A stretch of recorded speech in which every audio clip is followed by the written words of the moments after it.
আমরা এই মুহূর্তে রোহিঙ্গা ক্রাইসিস যতটা বার্নিং ইস্যু আপনি যেমনটা শুরুতে বলছিলেন, সেই ফোকাসটা কিন্তু আমাদের আসলে নেই বিভিন্ন কারণে। কারণ আমাদের যে ডোমেস্টিক যে ইস্যুগুলো রয়েছে বা বিশেষ করে পলিটিক্যাল একটা টার্ময়েল রয়েছে, সেসব কারণেই হয়তো আমাদের কনসেন্ট্রেশনটা ওইভাবে নেই। বাট কিছুদিন পূর্বে আমাদের একটা উদ্যোগ ছিল সরকারের, যে জাতিসংঘের মহাসচিব এসেছিলেন সেখানে।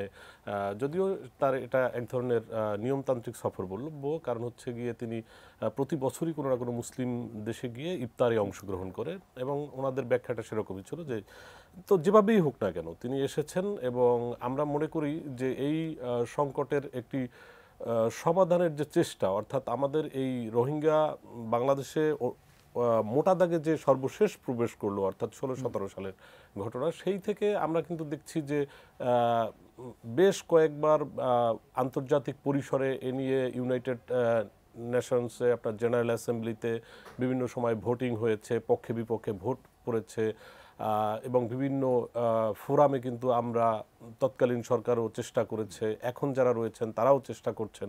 এইখানে কিন্তু আমি কারো আন্তরিকতা কিংবা দেখছি না, সেই জায়গাটা সঠিক। কিন্তু প্রশ্ন হচ্ছে যে আমার ধরুন 5টা ইস্যু রয়েছে, এখন আমি যখন এটাকে মানে আমি কোনটাকে প্রায়োরিটি দেবো এই ইস্যুগুলোর মধ্যে, তো সেই জায়গায় কেন জানি মনে হয় যে সরকার যখনই যারাই ক্ষমতায় থাকেন আমরা কেন জানি একটু সরে যাই, অর্থাৎ আমাদের কনসেন্ট্রেশনটা অন্যদিকে চলে যায়, এবং যার ফলে কিন্তু আজকের যে প্রশ্নগুলো এসেছে।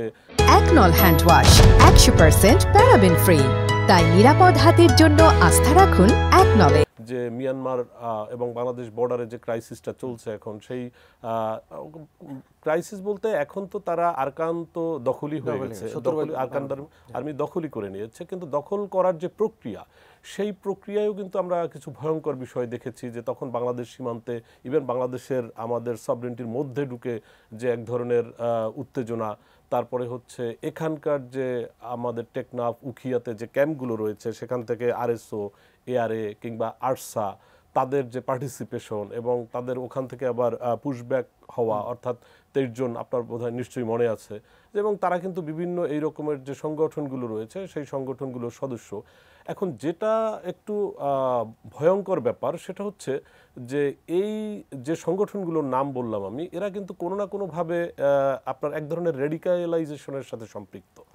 এখন যখনই আপনি রেডিকালাইজেশন বৃদ্ধি পাবে, তখন কিন্তু আপনি আপনার সভরেন্টি রক্ষা করার জন্য আপনি মিলিটারাইজেশন করবেন, এবং বাংলাদেশও কিন্তু তাই করেছে, সেখানে আমাদের সৈন্য সামন্ত বৃদ্ধি করা হয়েছে।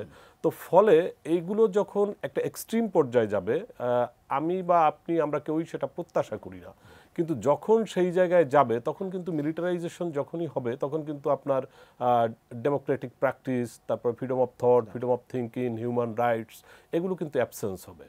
তো এই জায়গা হচ্ছে গিয়ে ভয়ঙ্কর রকম সংকটের পাশাপাশি আপনি যেটা আমি বলছিলাম যে এক ধরনের কেয়ারফুলি কেয়ারলেস একটা অ্যাটিটিউড গভর্নমেন্টের, সেই জায়গাটায় কিন্তু দেখা যায় যদি আপনি এটা করেন তাহলে গ্লোবালি যে ঘটনাটা ঘটবে এটা কিন্তু নর্মালাইজেশন হয়ে যাবে।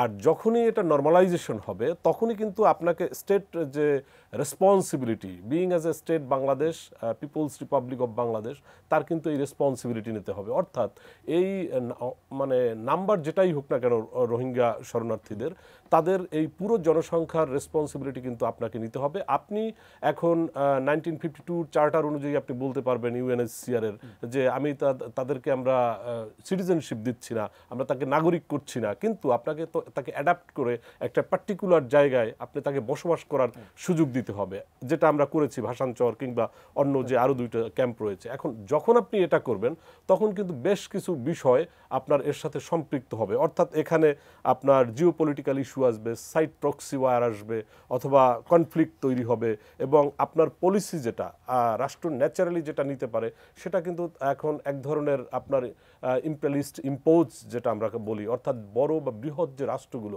তারা কিন্তু আপনার পলিসি লেভেলে তখন হচ্ছে গিয়ে আপনার বিভিন্ন রকমের নীতি কিংবা কৌশল সেটাকে পুশ করার চেষ্টা করবে।